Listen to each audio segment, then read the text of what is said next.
বলছি এই জাতীয়তাবাদী দলের প্রত্যেকটি নেতা কর্মীর বিরুদ্ধে মামলা হামলা নির্যাতন করছে। আমরা বলছি আজকের কর্মী সভায় জাতীয়তাবাদী দলের খেলা আন্দোলন সংগ্রাম করেছে জাতীয়তাবাদী দলের নেতা কর্মী জেলা পর্যায়ে। আমরা সবাই জানে এখানে খেলা কাজ করেছেন গোপালগঞ্জের বিগত দিনে আমরা দেখেছি। সেই অনুরূপে আমরা আগামী কমিটিতে নেওয়ার পর তাদেরকে প্রথম মূল্যায়ন করা হবে। ধারাবাহিকতায় আজকে এই গোপালগঞ্জের কর্মী সমাবেশ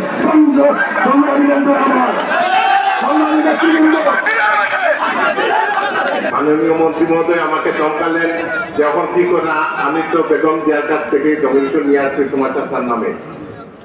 আমার মহিন ভাই এখানে আছেন, আমাদের আজকে আমাদের সভাপতি তখন এতটুকু জানতেন না।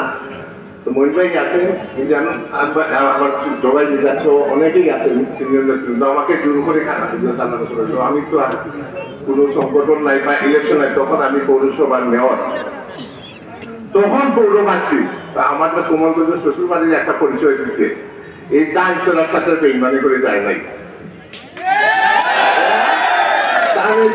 ছিল কিন্তু সব থাকে নাই, কিছু কিছু লোক চলে গেছে দানশীলাতে, আওয়ামী লীগটাকে মিলে বিভিন্ন সংগঠনায় চলে গেছে। কোমলগঞ্জ উপজেলা এই কর্মী সভা আয়োজনে কর্মী সভার সভাপতি জনাব ফজলুল করিম নয়ন, সেখানে প্রধান অতিথি হিসেবে উপস্থিত আছেন আমার ছোট ভাই বিভাগীয় সাংগঠনিক সহ সাংগঠনিক সম্পাদক মির্জা, উপস্থিত আছেন এই এলাকার মাটির মানুষ জনাব হাজী মুজিবুর রহমান, এখানে উপস্থিত আছেন শ্রীমঙ্গল পৌরসভার সাবেক মেয়র এবং জেলা এবং থানার সকল স্তরের নেতৃবৃন্দ, সবাই নাম সবাই নষ্ট করে দেয়।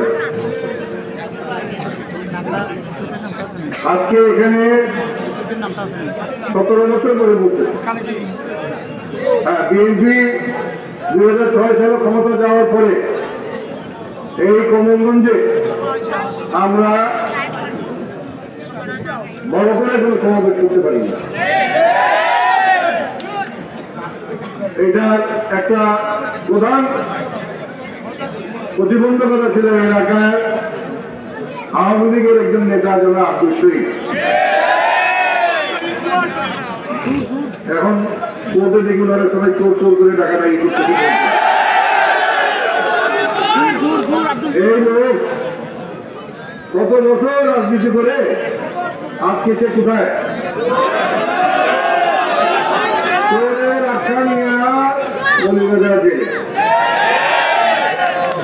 রাজনীতির কোন মানি আছে? রাজনীতি মানি কি? তাদের কাছে রাজনীতি মানি হলো টাকা পয়সা কামানো। কেউ কেউ বলতো যে আব্দুল শহীদ নাকি আজান দিয়ে টাকা নিতে মানতে যাচ্ছে, তার সব আজকে সে বুক করছে। এই রাজনীতির তো কোনো মানে নাই। এত বছর রাজনীতি করে আমাদের যদি যেখানে গিয়ে চোর চোর কিনতে হয় তাহলে আর কি জন্য রাজনীতি করলে সবই তো সে। আরে 1 গ্লাস দুধের মধ্যে 1 ফোঁটা লেবু রস দিলে কি হয়? ওই দুধ শেষ।